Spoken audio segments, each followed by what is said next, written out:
Okay, thank you. And thank all of you. As the mayor indicated, we are incredibly happy that this event is taking place. And we are proud of not just BD, but all those who have served, especially in the Marine Corps. Our purpose today, of course, is to acknowledge and recognize BD for the generous opportunity he's given this community to participate in some fundraising events as he will schedule down the line. I'm going to tell you that my name is Steve Heather. I'm the president of Racine Area Veterans Incorporated. And of course, Racine Area Veterans Incorporated's board of directors is made up of delegates from each of the veteran organizations in the Racine area. Also, there are some individuals within the community whose mission it is to do those things that are in the best interest of veterans that also sit on our board of directors. I want to tell you that it's a 501c3 tax-exempt corporation, and our purpose is to serve veterans and maintain a facility within the city of Racine, a prominence facility that everyone, the citizens and all, can celebrate a legacy of service to our country, concern for our veterans, and a commitment to our community. So that is our foundation, and we work in a myriad of different directions in order to accomplish that. We can't tell you how, again, pleased we are that BD is here. And at this point, I'd like to introduce Dan Kowalski. Gosh darn it, Dan. You know, yeah, okay. Dan is the director. Dan is the director of the county food bank. This is another organization that BD has identified that he would like to support. So let me introduce Dan.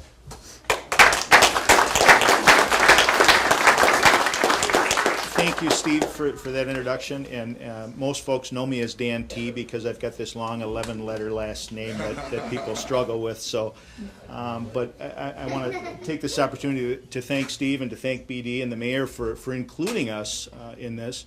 The Racine County Food Bank is a United Way partner provider that each year distributes in excess of 1 million pounds of food throughout Racine County. We're a very efficient and effective organization.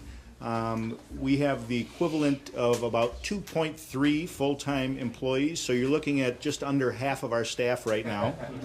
I'm the only full-time employee and the only one working today, but I really don't consider this work. This is fun stuff, and it's great to be able to get out in the community and meet folks and raise awareness for hunger issues in our community.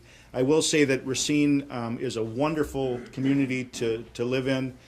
You folks always come through for us when we have issues with folks that need additional assistance. You always come through, so it's just heartwarming to be involved with a community that cares so much about those that live in it. So BD's publicist phoned me a few weeks back and kind of surprised me that we were going to be involved in this effort.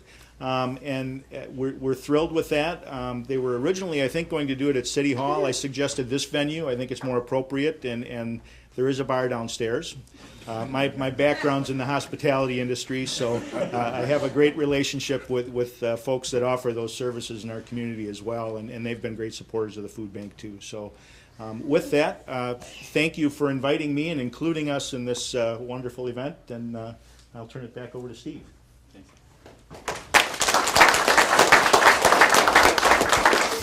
Okay. You know, the community is made up of families. We all know this. We all know that when we support each other, we support our families, and those are extended families and the people that we care about within the community. The Freeman family has a history. The Freeman family, if you're unaware, has a couple of generations of police officers in this community, and veterans have an incredible respect for police officers because I'll tell you what, when you break it down to the actual combat issue, it's the same mentality, it's the same preparation, it's the same, and I don't mean identical, I mean that the mindset that you have to provide service to a community for their protection is huge. I'm going to introduce you to Jerry Freeman, BD's brother, and I want you to know also that their father was also a police officer in this community. So thank you, Jerry.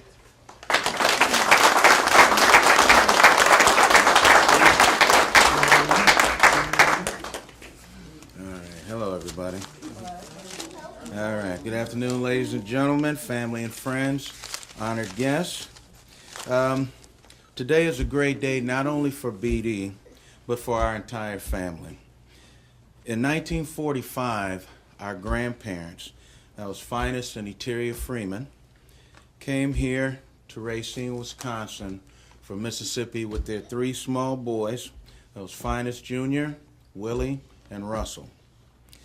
And they came here in pursuit of a better life. Racine was a booming industrial town, and it provided employment opportunities that were not available for people of color in the South at that time period. Finest quickly found steady employment, and they set about raising their 3 sons.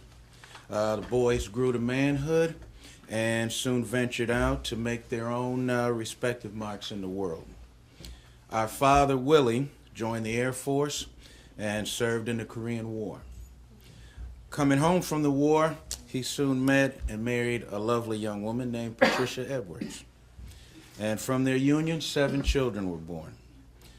These children were instilled with unconditional love, strong family values, and a solid work ethic. And while these served as a basis for our respective personalities, we were all unquestionably unique. As a small child, B.D. was always fascinated by TV and movie personalities like Johnny Carson, Richard Pryor, Carol Burnett, Sidney Poitier. He was drawn not only to their mass appeal, but to their dedication to their art. I would sometimes come in and catch him up where he snuck out of bed and was up watching television late at night, dreaming of Hollywood and its awe-inspiring splendor. He would often say, "One day I'm going to be on TV, and millions of people are going to see me, and I'm going to be a star." Now, some people would laugh at him, and others would humor him or even try to discourage him. But he remained undaunted and even took the doubts of the non-believers and used that to fuel his unwavering drive and ambition.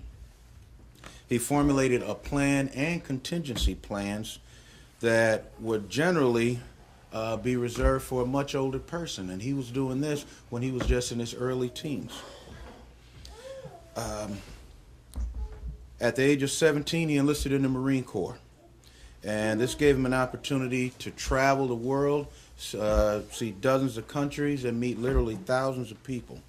He would often call home from various parts of the world and regale me with stories of his many escapades and adventures.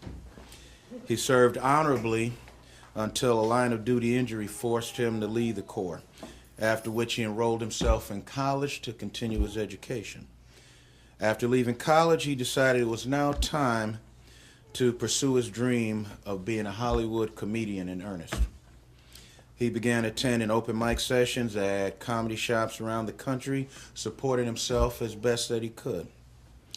Unbeknownst to us, there were even times where he was homeless, sleeping on open rooftops and writing new material by moonlight. During this odyssey, he began to come to the notice of such comedic greats as Robin Williams, Billy Crystal, and even Mel Brooks.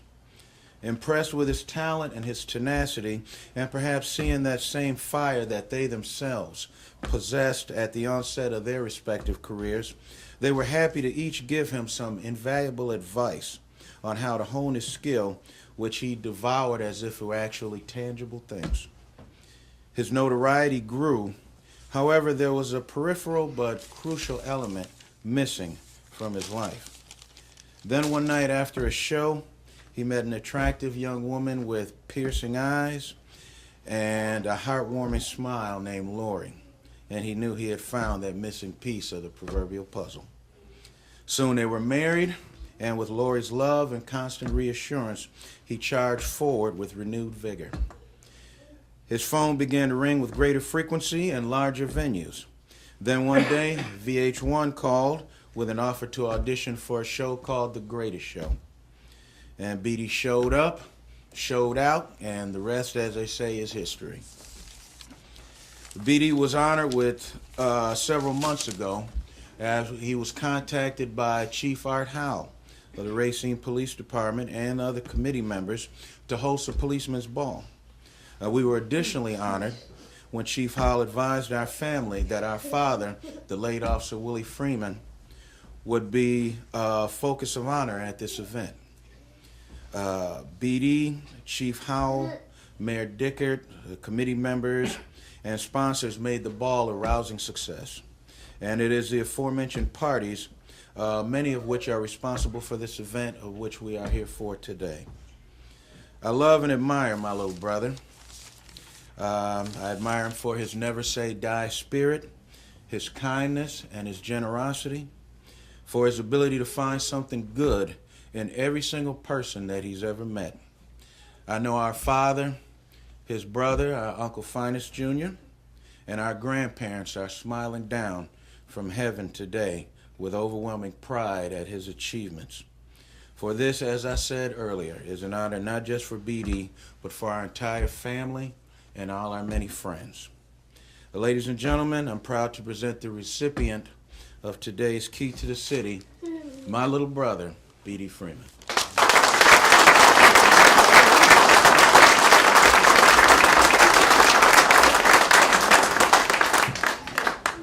Thank you. Wow. Who is he talking about? I hope you guys will indulge me while I read my speech. As a performer, I usually commit everything to memory, but I really didn't want to leave anything out. So, can you hear me? Everybody hear me? Okay, good. Okay, Mr. Mayor, ladies and gentlemen, friends, beloved family, I can't begin to tell you how honored I am to be here today. I want to tell you that I sat in my home in LA looking at the blank computer page after that first sentence. I sat there speaking that line over and over to myself, and I realized that the reason I couldn't go on after that first sentence was that I really wanted to say something to you all, something important and deep.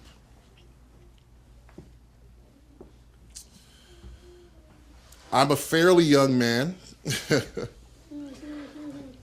and this is an honor that I hope to achieve one day when I was a fairly old man. Our seniors have lived, and in living they have learned, and they can pass on the wisdom of their lives and make you understand something about your life. In my relatively young life, what could I tell you about what I have learned, especially when I'm still in the process of learning it? What wisdom do I have to pass on to you, especially those of you who are certainly older and wiser than I? Okay, so it comes down to, what is it all about? When I was 17 years old, I joined the Marine Corps. My senior year was coming to an end, and except for my performance arts classes, I was failing everything. ADHD had not yet been diagnosed, and I was simply looked at as a slow kid. The school system had long since shifted me into all the remedial courses, and the stigma of being a slow kid was well upon me. Now here is the first bit of wisdom that I ever learned in my life, and that's what I want to tell you today. So I want to focus on. I can't tell you how I learned it. I have no recollection of anyone ever teaching it to me. I think I was grasping for something, and it was there, waiting for me to be hungry enough to begin digesting wise thought. And it was this: you are in charge of your own self-esteem. If you don't like where your life is going, then change directions. Decide what and who you want to be, and then go do that thing.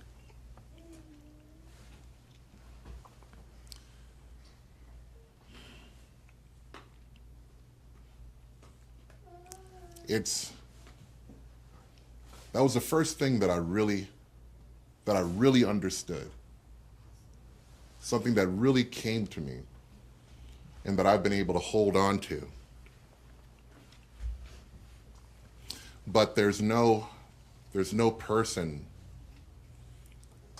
once a seed is planted, that waters itself. You know, there has to be someone, once you have wisdom, even a piece of it, that comes along to help that seed to grow. There's an old proverb that goes, when the student is ready, the teacher will appear. Well, my teacher was very literally a teacher. He recognized my talent in the performing arts, taught me how to focus it, and said the four most valuable words that can be spoken to a young person as they venture out into a big and different world. I believe in you. I want to introduce you all to my mentor and my friend, Mr. Antonio Rodriguez Paval.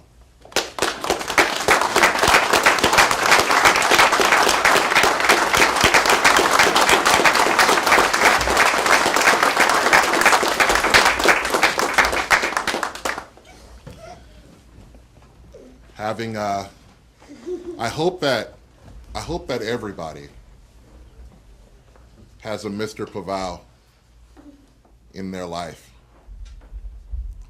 Whether you're a young person starting off, whether you're an older person who is just trying to get through, somebody who comes alongside you and says, I believe in you. Those are important words. If you don't have a Mr. Paval, I've got news for you. You can be a Mr. Paval. You can be that to somebody else. I believe in you.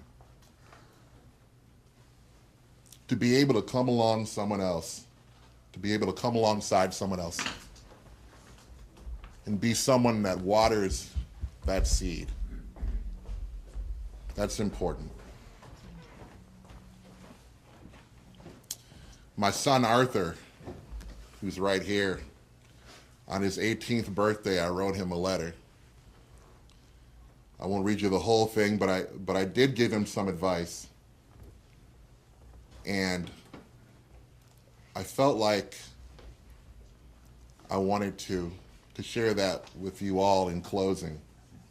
And I hope that the advice that I gave my son will be something that you all can take out into the world with yourselves and take into your hearts. Okay, I gave him 8 pieces of advice. Number 1, don't ever hand your brains over to others because they claim to have the answers. When you need information, do the research yourself. Find out what the truth is. Read, dig, chat with the experts, but remember that there is a very distinct difference between opinion and truth. Number 2, never let anyone steal or damage your self-esteem and respect.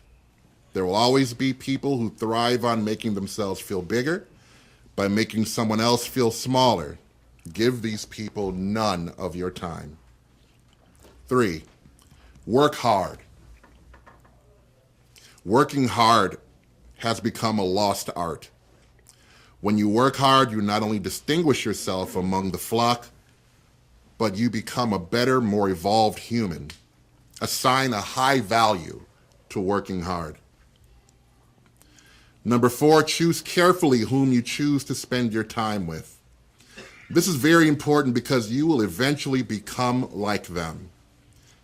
Hang out with hardworking, respectful, evolved humans, and that is who you will become. Hanging out with losers whom are going nowhere, and that is whom you'll become. Remember that.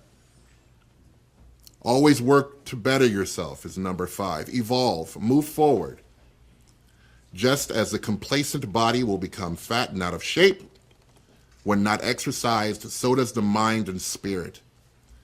Therefore, exercise your mind with information and education, and exercise your spirit with compassion and love for your fellow human beings and the planet we live on. Number 6 is an oldie but a goodie. Look before you leap. That is self-explanatory. Number 7, smile and laugh. This is incredibly important, and make sure you do this every day. And number 8 is never forget that I love you.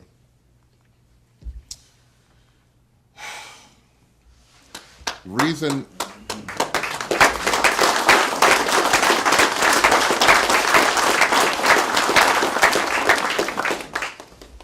that love is a powerful thing.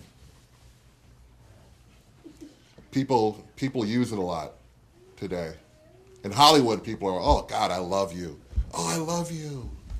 People say it. The kids always say it. I love you. You know, we all say it.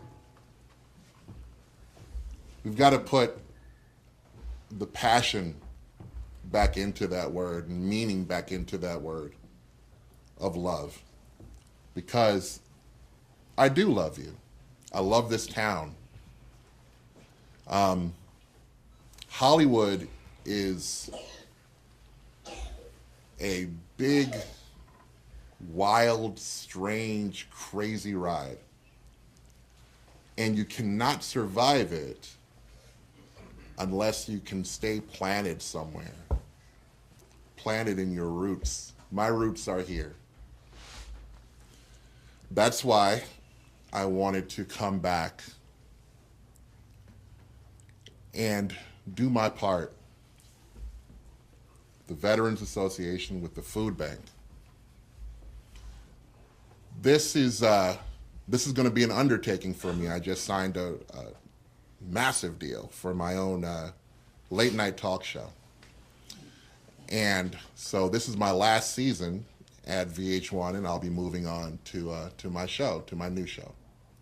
So I have these things going on, but at the same time, staying grounded with my friends, my family, my home has never been more important. It's not a single man operation. We all are going to have to help for this to work. I would like for there to be a saying about Racine. No one goes to bed hungry in Racine. When people talk about Racine, I want them to say that. I want them to say, no one goes to bed hungry in Racine. I want them to say that their veterans are taken care of in Racine. They take care of them. They look out for them. Because when someone starts and someone does a good job, it's catchy. It's catchy. And other cities can start, and other cities can do things. That's why,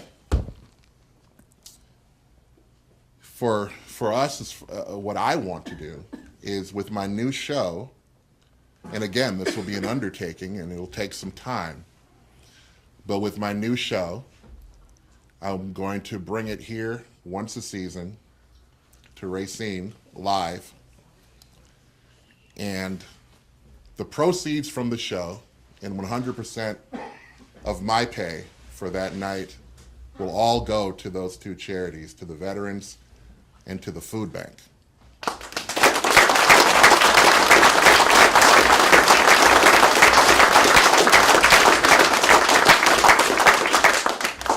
Now, along the way, I want to do some other things while we're getting there because, like I said, this is going to take some time. Hollywood moves slowly. I want to do some different things.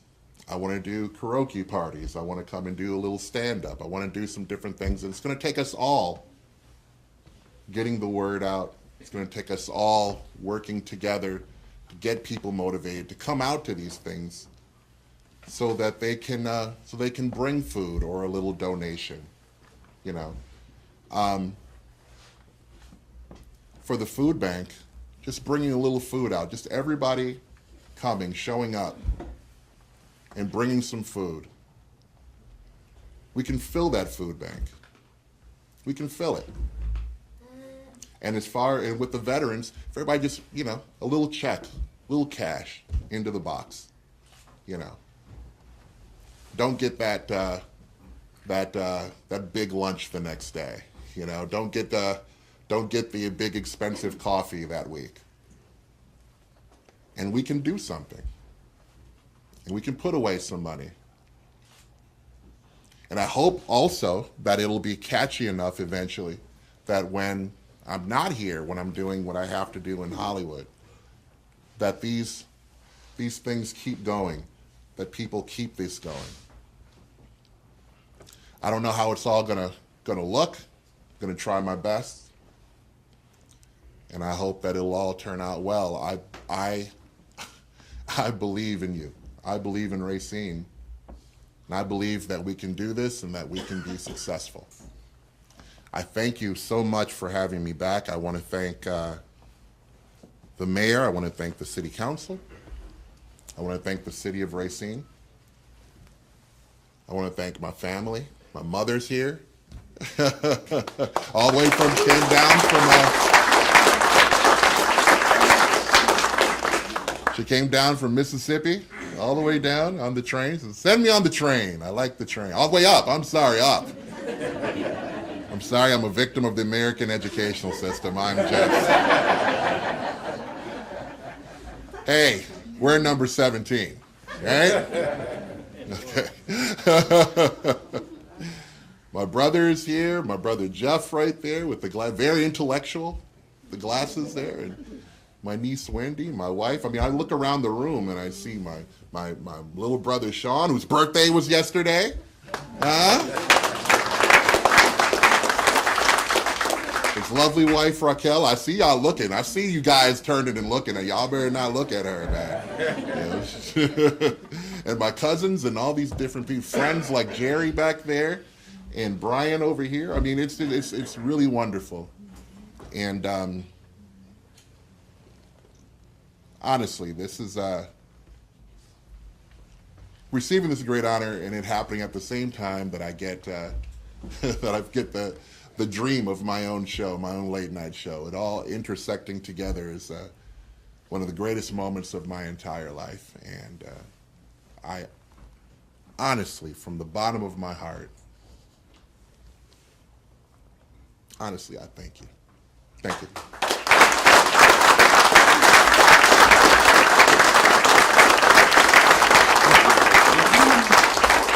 I want to say one more thing. I want to give a special thank you to Greg Bach, who did so much great work to put this together. So much great work. Thanks, everybody.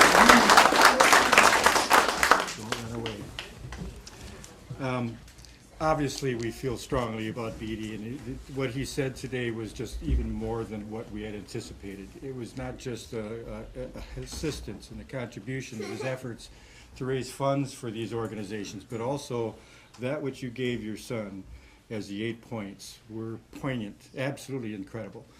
I want to introduce the mayor now. I'd like to introduce the mayor this way.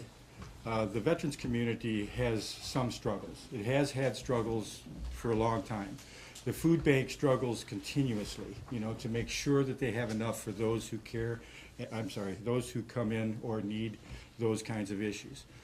My relationship as president of Racine Area Veterans, Inc. has been kind of like an intermediary, a liaison with the mayor's office. And I have to tell you that the mayor is the initiator of this.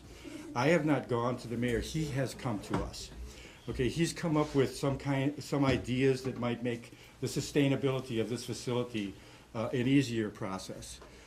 He's come up with ideas for the community that include veterans specifically.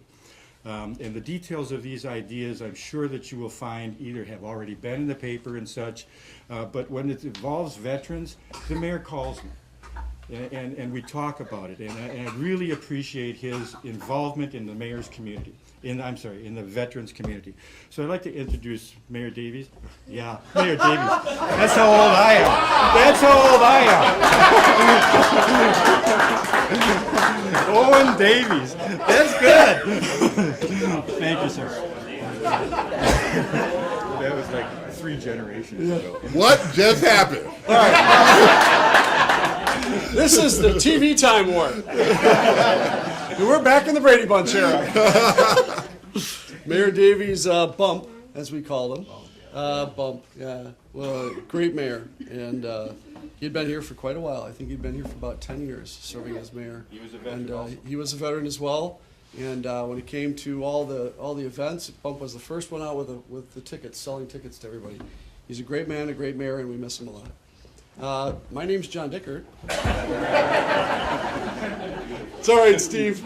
It's all right. I've been called a lot worse.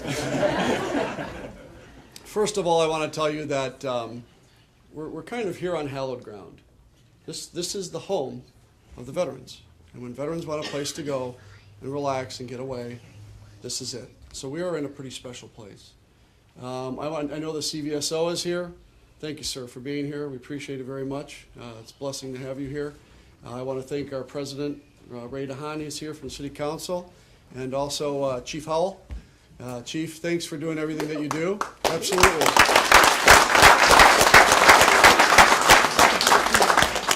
So also, BD was kind enough to introduce Greg Bach, my staff, and he's done a magnificent job on this too.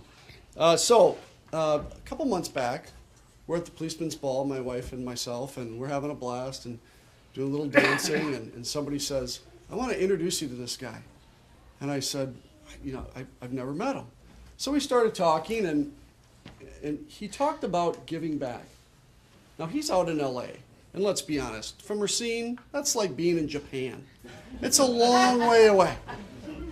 But he talked immediately about how can I give back to Racine. I want to come back and do something because I've made it. So as a mayor, you sit there and go, are there like 75 of you? Yeah. Because we're blessed with one. How many people say that, right? Now we have some amazing athletes in our city, and I'm hoping to give out more of these keys, to be honest with you. But this is candidly the first man who has ever come back to me and said, I know I'm a long way away, but I never forgot my roots, and I want to come back here and I want to do something to change lives. This is the least that we can do. So for us, my first time, we are honored to present D Freeman with a key to the community for his commitment to the community and the future of Racine. It's my honor.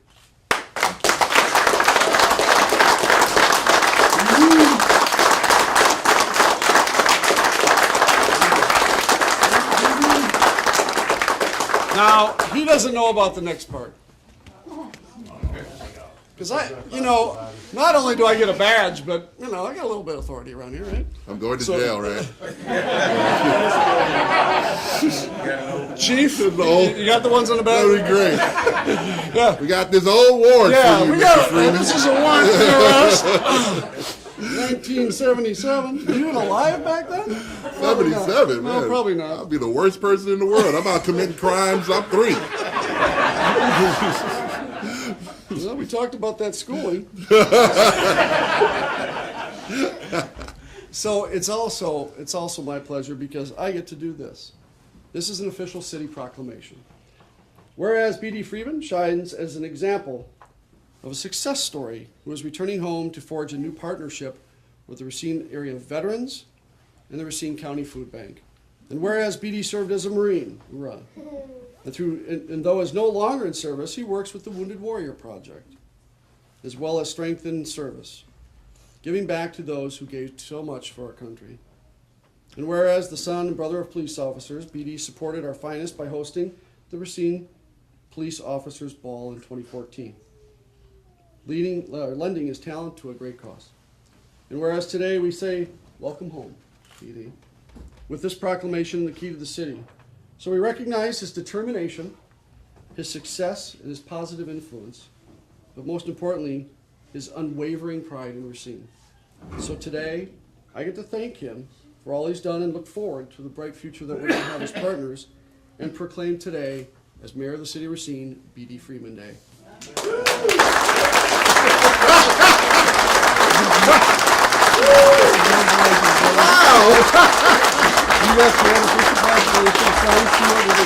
Oh my goodness!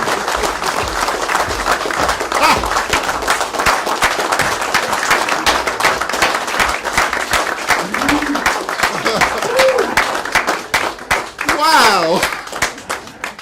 That's something. Thank you very much, Mr. Mayor. This is thank you, everyone.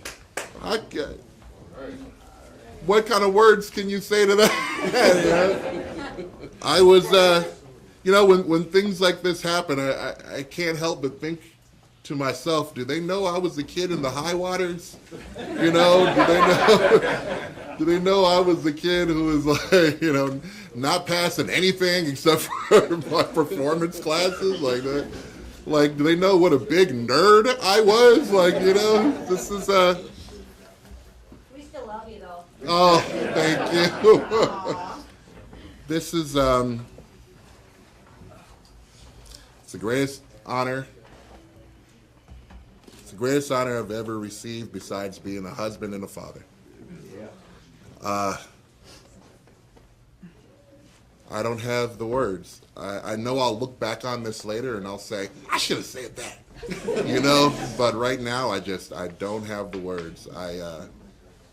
All I can say is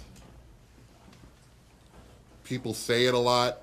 They say it at different moments, and maybe sometimes they think about the words and maybe sometimes they don't. It's just a reaction, and I'm sure I do the same thing, but right now at this moment, I can be fully vested with understanding when I say God is good. Yeah.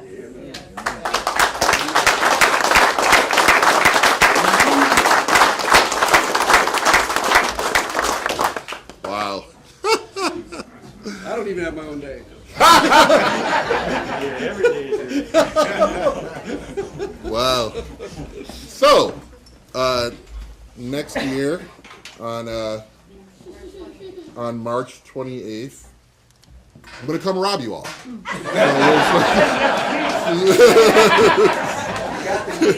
got the key. I don't advise that here. Since it's my day and all, I believe I'll have some fun the rest of this day, and next year I'll be back to, because it's my day. This is, thank you to everyone involved. Thanks to my mom for having me. And, Dad, love you, and this is for you. Thanks, everybody.